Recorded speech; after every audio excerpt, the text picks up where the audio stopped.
Good evening दोस्तों, मेरे YouTube channel AD online study में आप सभी का स्वागत है। आज हम लोग पढ़ेंगे कि भूकंप।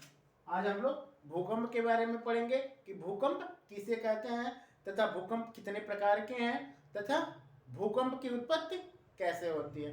तो सबसे पहले हम लोग देख लेते हैं कि भूकंप किसे कहते हैं। साधारणतः हम लोग देखे होंगे कि भूकंप आता है तो क्या होता है, अचानक से पृथ्वी में क्या होता है, कंपन होने लगता है। भूपटल यानी जिसपे हम लोग सतह पे रहते हैं क्या होता है, अचानक से कंपन होने लगता है, सबसे क्या होता है, हिलने लगता है। तो वही क्या कहलाता है, भूकंप कहलाता है।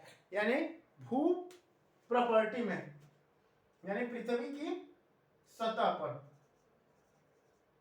पृथ्वी की सतह पर, पृथ्वी की सतह पर अचानक से कंपन करना, कंपन करना भूकंप कहलाता है। भूकंप कहलाता है।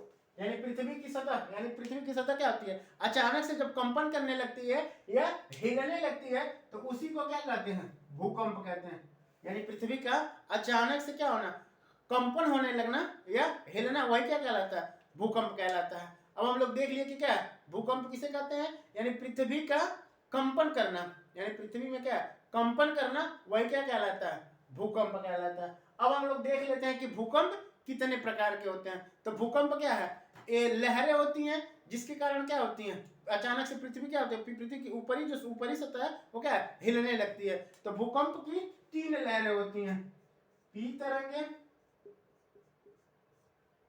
यस तरंगे तथा यल तरंगे। अब हम लोग एक करके पढ़ लेते हैं कि पी तरंगे क्या होती हैं, यस तरंगे क्या होती हैं और यल तरंगे क्या होती हैं। ठीक, अब इनके क्या है, इनकी तीनों की गति अलग अलग होती है। तीनों की गति क्या होती है, अलग अलग होती है। अब हम लोग एक एक करके पढ़ लेते हैं कि पी तरंगे क्या होती हैं, यस तरंगे क्या होती हैं और यल तरंगे क्या होती हैं। अब हम लोग देख लेते हैं पी तरंगे। तो जो पी तरंगे होती हैं ये क्या होती हैं, इसकी गति सर्वाधिक होती है। इसकी जो गति होती है सर्वाधिक होती है। यह ठोस, द्रव तथा गैस, ये तीनों अवस्थाओं में चलती हैं। ठोस में भी चलती हैं, द्रव में भी चलती हैं तथा गैस में भी चलती हैं। ठोस में इसकी गति क्या होती है, सर्वाधिक होती है, वहीं द्रव में कुछ कम होती है, गैस में थोड़ा सा और कम होती है। ठीक है, तो इसकी सबसे गति क्या होती है, ठोस में होती है। ये घनत्व, जिसका घनत्व ज्यादा होता है उसकी गणित गति क्या होती है, उसमें ज्यादा होती है। यानी घनत्व ज्यादा होने पर इसकी गति क्या होती है, ज्यादा होती है। अगर ज्यादा घनत्व है इसकी गति क्या होगी, ज्यादा होगी। इस तरंगों को यह धरातल पे, यानी धरातल पे क्या होती हैं, सबसे पहले आती हैं। धरातल पे, धरातल पर सबसे पहले आती हैं, पहले आती हैं। इसी के कारण इसे क्या कहते हैं, प्राथमिक तरंगे भी बोला जाता है, प्राथमिक तरंगे। ये धरातल पर सबसे पहले आने के कारण, जैसे सिस्मोग्राफ से इसको नापा जाता है, तो सिस्मोग्राफ से क्या होता है, सबसे पहले पी तरंगे की दिखाई देती हैं। तो पी तरंगे दिखाई देती है सबसे पहले, इसी के कारण इसे क्या बोला जाता है, प्राथमिक तरंगे। इसे प्राथमिक तरंगे, या इसे एक और नाम से जाना जाता है कि ध्वनि तरंगे, ध्वनि तरंगे। इसे, इसकी गति जो होती है क्या होती है, ध्वनि के गति के समान होती है, इसी के कारण इसे क्या बोला जाता है, ध्वनि तरंगे भी बोला जाता है। ध्वनि तरंगों के समान होती है, ये धरातल पर सबसे पहले आती हैं तथा इसका घनत्व तो अगर ज्यादा रहता है तो गति ज्यादा रहेगी, घनत्व तो कम रहेगा तो इसकी गति क्या हो जाती है, कम हो जाती है। यह ठोस, द्रव, गैस तीनों अवस्थाओं में चलती हैं। अब उसके बाद हम लोग देख लेते हैं कि यल तरंगे, यस तरंगे। अब हम लोग दूसरा देख लेते हैं यस तरंगे। इसकी जो गति होती है, गति होती है 8 किलोमीटर से 14 किलोमीटर प्रति सेकेंड, प्रति सेकेंड। यानी एक सेकेंड में क्या है, 8 से लेकर 14 किलोमीटर तक इसकी गति हो सकती है। और दूसरा हम लोग देखते हैं यस तरंगे।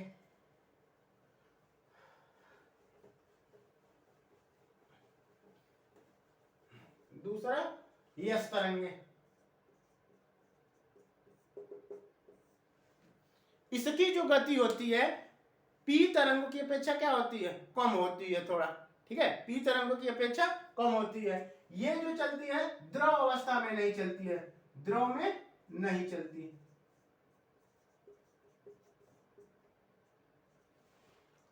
यानी यस तरंग जो यस तरंग होती हैं क्या होती हैं, द्रव अवस्था में नहीं चलती हैं। यानी समुद्र में इसका अगर देखा जाए तो समुद्र के क्या होता है, यस तरंगों की प्रकार की भूकंप नहीं आती है। ये सिर्फ किस में चलती है, ठोस में ज्यादा चलती है, ठोस में। जहां कहीं भी द्रव आती है उसके बाद ये इसकी क्या होती है, ये समाप्त हो जाती है, इसकी गति क्या होती है, समाप्त हो जाती है यस तरंगों की। अब इसके बाद ये देखते हैं धरातल पे क्या है, धरातल पे पी तरंगों के बाद पहुंचती हैं, पी तरंगों के बाद पहुंचती हैं। इसी कारण इसे क्या बोला जाता है, द्वितीयक तरंगे, द्वितीयक तरंगे। ये पी तरंगों के क्या बात होती है, पी तरंगों के बाद धरातल पर पहुंचती है। जब लोग देखे हैं कि अगर भूकंप आता है तो पी तरंगे क्या होती हैं, सबसे पहले धरातल पर पहुंचती हैं। इसके कारण क्या होती है, प्राथमिक तरंगे बोला जाता है। ये जो होती हैं पी तरंगों के बाद क्या है, धरातल पर आती हैं, इसी कारण इसे क्या बोला जाता है, द्वितीयक तरंगे। ठीक, अब उसके बाद हम लोग इसकी गति जो होती है 6 से लेके 8 किलोमीटर तक, 6 से लेके 8 किलोमीटर तक होती है। और ये क्या है, द्रव अवस्था में नहीं चलती है। जो पी तरंगे होती हैं आगे पीछे चलती हैं, पी तरंगे की गति होती है, पी तरंगे ये फिर धरातल पे क्या करती है, कंप्रेस करती है, दबाव डालती है, ये आगे पीछे चलती हैं, आगे पीछे। पी तरंगों की जो गति होती है क्या होती है, आगे पीछे होती है। और ये धरातल पे क्या होती है, धरातल पर दबाव डालती हैं, ये धरातल पे क्या करती हैं, दबाव डालती हैं। वहीं जो यस तरंगे होती हैं यस समकोण में चलती हैं, ऊपर नीचे ये चलती हैं समकोण में, ये होती है यस तरंगे जो होती है क्या है, समकोण दिशा में चलती हैं, यानी इस तरह से ऊपर नीचे चलती हैं। ठीक, और उसके बाद हम लोग देख लेते हैं कि यल तरंगे, ये द्रव माध्यम में नहीं चलती हैं। और उसके बाद ये पी तरंगों के बाद क्या है, धरातल पर पहुंचती हैं, इसके कारण इसे क्या है, द्वितीयक तरंगे बोला जाता है। इसकी गति 6 से लेके 18 किलोमीटर प्रति सेकेंड होती है। पी तरंगे जो होती हैं आगे पीछे चलती हैं, यानी धरातल पे क्या करती हैं, दबाव डालती हैं। वहीं यस तरंगे जो होती हैं क्या है, समकोण में चलती हैं, और ये क्या करती हैं, इसकी गति जो होती है 6 से लेके 8 किलोमीटर होती है। इसमें क्या होता है, सर्वाधिक नुकसान होता है। यल तरंगों से क्या होता है, सर्वाधिक नुकसान होता है, लेकिन इससे भी क्या होता है, क्षति ज्यादा होती है, क्षति ज्यादा होती है। यस तरंगों से क्या होती है, क्षति ज्यादा होती है। अब उसके बाद हम लोग देख लेते हैं क्या, यल तरंगे। अब उसके बाद हम लोग देख लेते हैं क्या यल तरंगे। ये क्या है, धरातल पे सबसे बाद में पहुंचती हैं, सबसे बाद में। ये क्या है, धरातली सतह पे ज्यादा चलती हैं, ये धरातली सतह पे चलती हैं, धरातली सतह पे। यानी क्या है, ये ज्यादा अंदर तक, मान लीजिए ये पृथ्वी है तो ये क्या है, सतह पे चलती हैं। अगर ये ज्यादा केंद्र में आती हैं, जब ये गहराई में ज्यादा आती है तो गहराई में आने के बाद क्या होता है, ये तरंगे क्या हो जाती हैं, लुप्त हो जाती हैं। यह तरंगे क्या होती हैं, लुप्त हो जाती हैं। और ये क्या है, सिर्फ सतह पे चलती हैं, यानी पृथ्वी के क्या है, सतह पे, सतह चारों ओर होगा तो ये क्या है, पृथ्वी के सतह के चारों ओर सतह पे ही चलती हैं। लेकिन जैसे इसकी गहराई बढ़ती है, गहराई में जाती है, तो ये क्या होती है, ये तरंगे लुप्त हो जाती हैं। इनकी जो गति होती है जिग जैग में चलती है, ये जिग जैग में चलती हैं। इसकी क्या है, कोई दिशा नहीं होती है। जैसे हम बताए हैं कि पी तरंगे क्या होती हैं, आगे पीछे चली, आगे चली पीछे चली, आगे चली पीछे चली। यस तरंगे जो हैं ऊपर नीचे इस प्रकार चलती हैं। इसकी गति जो होती है जिग जैग में होती है, इधर इधर इधर इधर, इस तरह से इसकी गति होती है। यानी क्या होती है, कोई दिशा नहीं होती है, ये जिग जैग में चलती है। यह जो होती है सबसे ज्यादा विनाशकारी है। यह ठोस तथा द्रव दोनों में चलती है, दोनों में चलती है। जो यल प्रकार की तरंगे हैं क्या ठोस में भी चलती हैं तथा द्रव में चलती हैं, दोनों में चलती हैं। और ये क्या करती हैं, ये धरातल को सबसे ज्यादा नुकसान पहुंचाती हैं, यानी सबसे ज्यादा सबसे विनाशकारी होती हैं, सबसे विनाशकारी। यल तरंगे जो होती हैं इससे क्या होती है, सबसे ज्यादा विनाशकारी होती है। अगर मकान वकान ढहती है, ठीक है, पेड़ पौधों का विनाश होता है तो किसके कारण होता है, यल तरंगों के कारण होता है। इसकी जो गति होती है, गति जो होती है 3 किलोमीटर प्रति सेकेंड, इसकी जो गति होती है 3 किलोमीटर प्रति सेकेंड। ये धीरे धीरे चलती है और क्या होती है, जिग जैग में चलती है, आड़ी टेढ़ी चलती है। इसके कारण क्या होती है, ये सर्वाधिक विनाशकारी होती हैं। अब हम लोग देख लिए कि भूकंप क्या है, यानी पृथ्वी में क्या है, कंपन करना या अचानक से हिल जाना क्या कहलाता है, भूकंप कहलाता है। भूकंप 3 प्रकार के थे, पी प्रकार के तरंगे, एस प्रकार की तरंगे तथा यल प्रकार की तरंगे। पी प्रकार की तरंगे हम लोग देखें क्या है, धरातल पे सबसे पहले पहुंचती हैं, उसी कारण उसे क्या कहते हैं, प्राथमिक तरंगे भी बोले जाते हैं।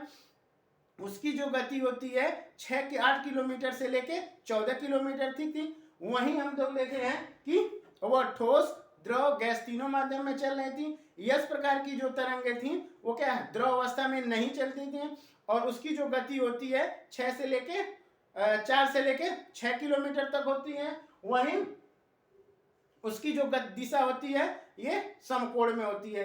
इसके बाद है यल प्रकार की तरंगे, ये क्या है, धरातल पे सबसे बाद में पहुंचती हैं और ये सिर्फ धरातल पे चलती हैं। इसकी गहराई बढ़ने पे अगर ये ज्यादा गहराई में जाती हैं तो क्या होता है, लुप्त हो जाती हैं, समाप्त हो जाती हैं। यल तरंगे समाप्त हो जाती हैं, भूकंप क्या होता है, समाप्त हो जाता है। यल जो तरंगे होती हैं वो ठोस तथा गैस दोनों अवस्थाओं में चलती हैं और उसके बाद इसकी जो गति की दिशा होती है क्या होती है, जिग जैग में चलती हैं, आगे पीछे इस प्रकार जिग जैग में चलती है। कोई इसकी क्या है, दिशा नहीं होती है, इसका कोई दिशा नहीं होती है, जिग जैग में इधर उधर तिरछी चलती हैं। और उसके बाद ये क्या होती है, इसी के कारण क्या होती है, ये सबसे ज्यादा विनाशकारी होती हैं। भूकंप अगर आता है तो सबसे ज्यादा विनाश किससे होता है, यल प्रकार की तरंगों से। इसकी जो गति होती है कितना, 3 किलोमीटर प्रति सेकेंड होती है।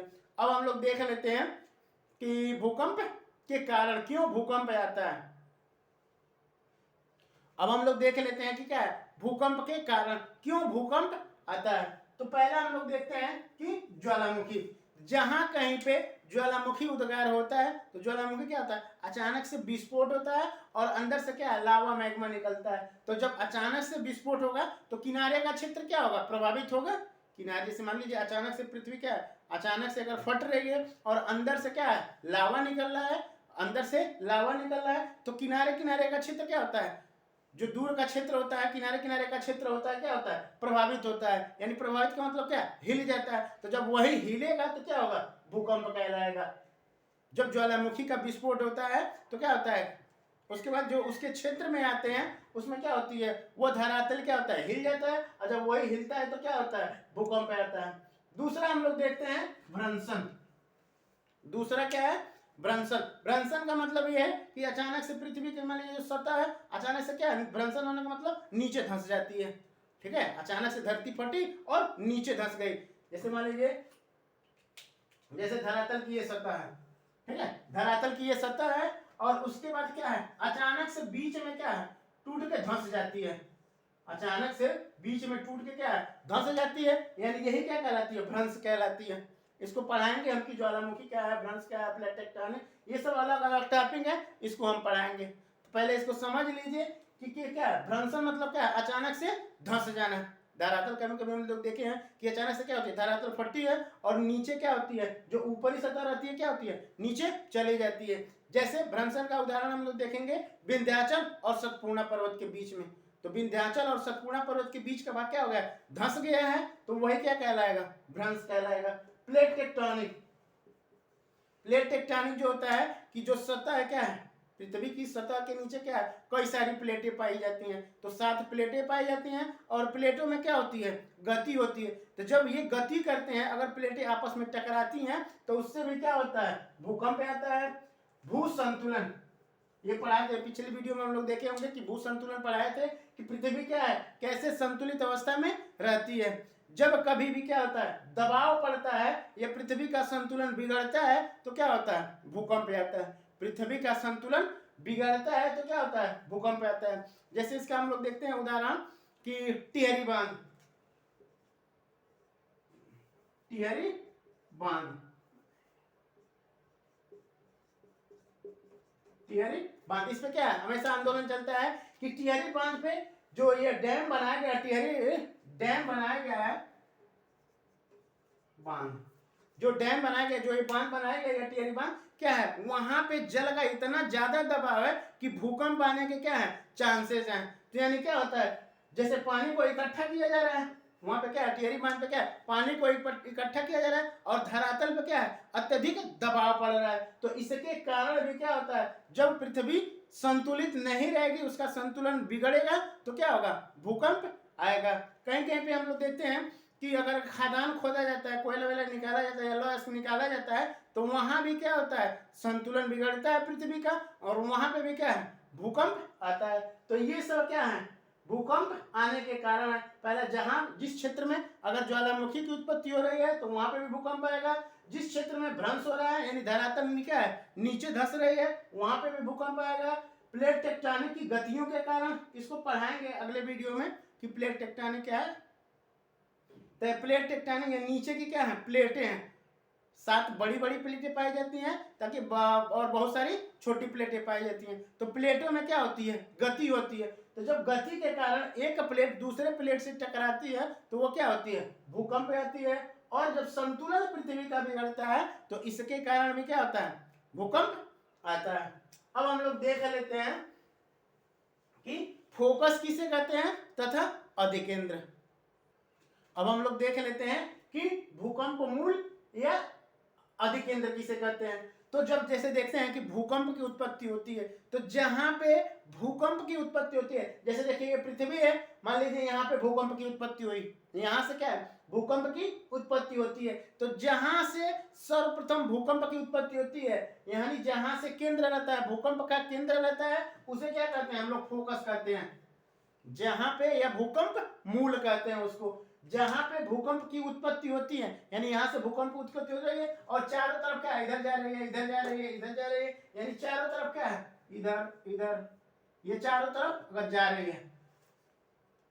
अगर भूकंप मान लीजिए यहाँ पे उत्पत्ति हुई है, यहाँ से भूकंप की उत्पत्ति हुई है, यहाँ पे भूकंप की उत्पत्ति यहाँ पे हुई है, तो उसी को हम लोग क्या बोलेंगे, फोकस बोलेंगे या भूकंप मूल बोलेंगे। और जहां पे धरातल पे सबसे पहले पहुंचती है, यानी जहां पे सतह पे सबसे पहले पहुंचती है, तो उसी को क्या बोलते हैं, इपिक सेंटर या अधिकेंद्र।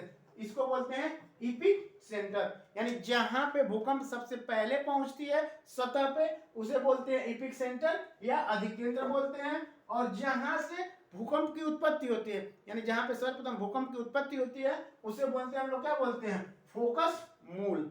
अब हम लोग देख लेते हैं कि भूकंप को किससे नापा जाता है। अब हम लोग जैसे देखते हैं कि भूकंप का जो अध्ययन किया जाता है वो क्या बोला जाता है, भूकंप का जिससे अध्ययन, जैसे भूकंप क्या, भूकंप का जब अध्ययन किया जाता है, भूकंप का अध्ययन, तो उसे बोलते हैं सिस्मोग्राफी। सिस्मोग्राफी भूकंप का जिसमें अध्ययन किया जाता है, जैसे जनसंख्या भूगोल का अध्ययन किया जाता है, तो जिसमें जनसंख्या का अध्ययन किया जाता है तो जनसंख्या कहते हैं, जिसमें पृथ्वी का वर्णन किया जाता है उसे भूगोल कहते हैं, जिसमें अधिवासों का वर्णन किया जाता है उसे अधिवास भूगोल कहते हैं। उसी प्रकार जिसमें भूकंप से संबंधित अध्ययन किया जाता है, भूकंप से संबंधित अध्ययन किया जाता है, उसको क्या हम लोग बोलते हैं, सिस्मोग्राफी। सिस्मो का मतलब होता है भूकंप, ग्राफी का मतलब होता है वर्णन करना, यानी भूकंपों का वर्णन करना क्या कहलाता है, जिसका अध्ययन किया जाता है वह क्या कहलाता है, सिस्मोग्राफी। अब भूकंप को नापने की 2 यंत्र हैं, एक है रिक्टर स्केल, दूसरा है मार्कोनी। एक रिक्टर स्केल और दूसरा क्या है, मार्कोनी।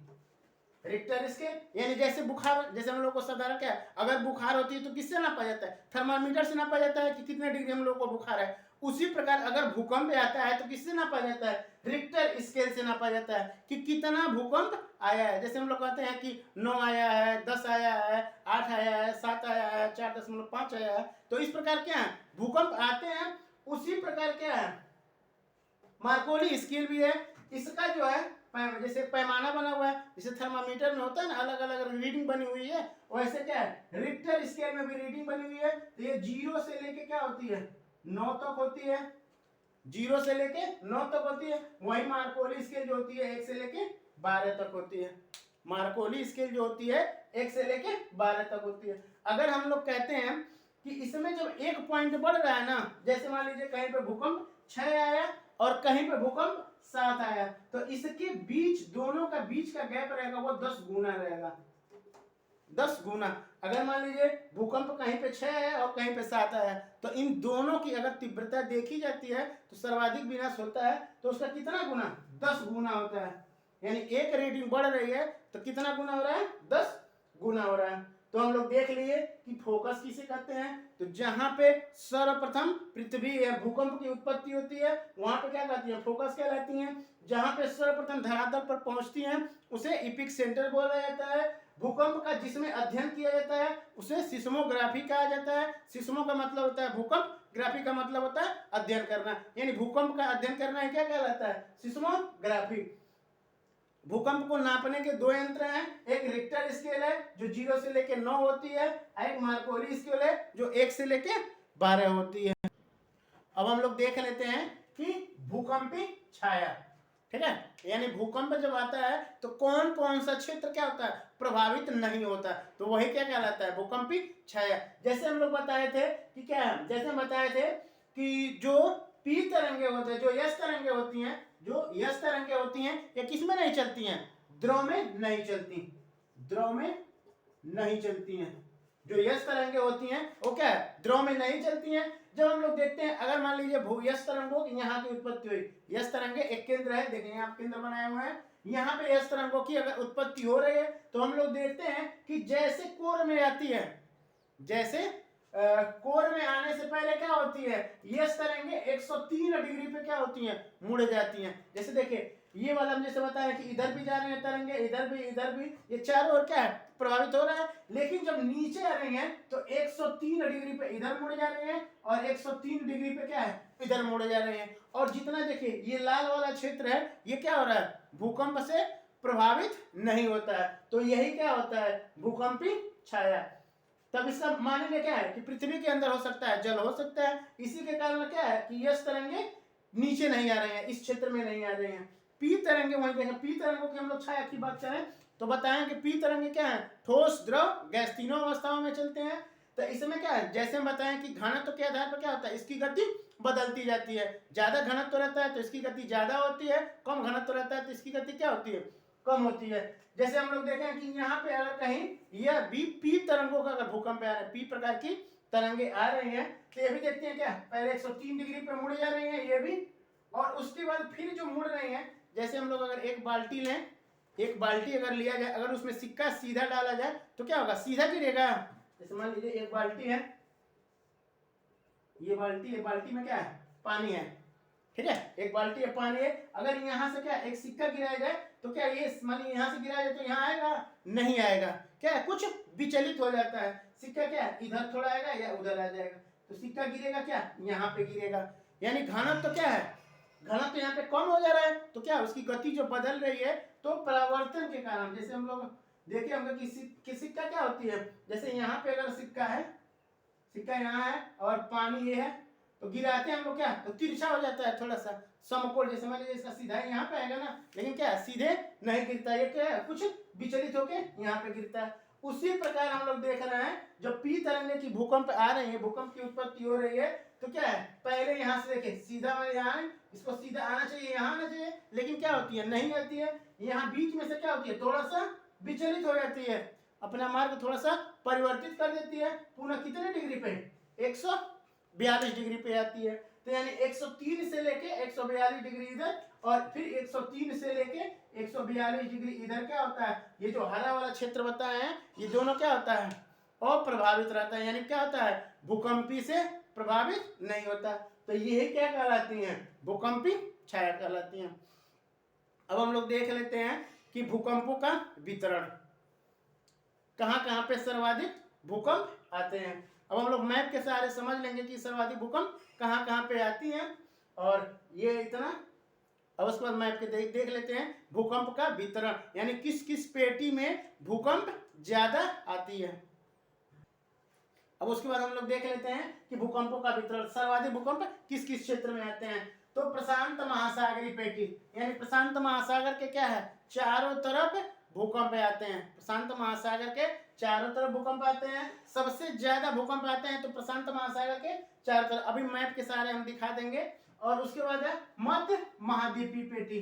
मध्य महाद्वीपीय पेटी में भी क्या होती है, भूकंप आती है। और मध्य एटलांटिक पेटी, यानी 3 क्षेत्र जो हैं सर्वाधिक भूकंप वाले क्षेत्र हैं। अब उसके बाद हम लोग देख लेते हैं कि मैप के सहारे हम दिखा दे रहे हैं कि प्रशांत महासागरीय पेटी क्या है, मध्य मध्यम पेटी और मध्य एटलांटिक पेटी। अब हम लोग देख लेते हैं, मैप के सहारे समझ लेते हैं कि ये वाला क्षेत्र देखें, ये वाला जो क्षेत्र है, ये वाला, ये पूरा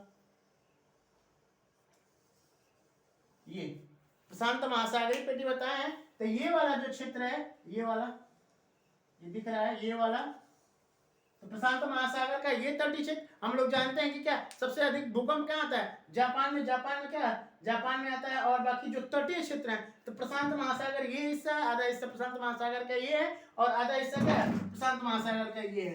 तो इस वाले क्षेत्र में क्या है, भूकंप सर्वाधिक आते हैं। ये प्रशांत महासागरीय जो पेटी हो गई, पहला जो था प्रशांत महासागरीय पेटी, तो ये वाला क्षेत्र जो हो गया, और उसके बाद ये वाला क्षेत्र हो गया। दूसरा है मध्य पेटी। तो मध्य पेटी में इस सहारे भूकंप आती है, ये यहां से लेके उसके बाद हिमालय जो आता है, हिमालय जो उत्तराखंड में हम लोग देखते हैं कि बार बार क्या होता है, उत्तराखंड हिमाचल प्रदेश में भूकंप आता है, तो ये वाली पेटी है मध्य। जैसे ईरान, पाकिस्तान, ये सब हिमालय का लेके ये हिस्सा पूरा क्या चीन उन तक ये जाता है मध्य महाद्वीपीय पेटी। उसके बाद तीसरा है मध्य एटलांटिक पेटी। तो यहाँ से लेके एक यस आकार की क्या है, एक पर्वत है, यह कटक है, तो उसमें क्या होती है, भूकंप सर्वाधिक आती है। तो सर्वाधिक भूकंप क्या होती है, परिप्रशांत पेटी, यानी ये प्रशांत महासागर का ये तटीय क्षेत्र, और उसके बाद आधा प्रशांत महासागर इधर है, तो ये तटीय क्षेत्र। पहला ये क्षेत्र हो गया। दूसरा क्षेत्र ये है मध्य पेटी, मध्य महाद्वीपीय पेटी। और तीसरा क्या है, मध्य एटलांटिक, यानी एटलांटिक महासागर के क्या है, बीचों बीच में ये 3 क्षेत्र हैं जहां पे भूकंप क्या होती हैं, सर्वाधिक आते हैं। अब इसके बाद अब हम लोग अगले वीडियो में देखेंगे अगला। तब तक के लिए थैंक यू।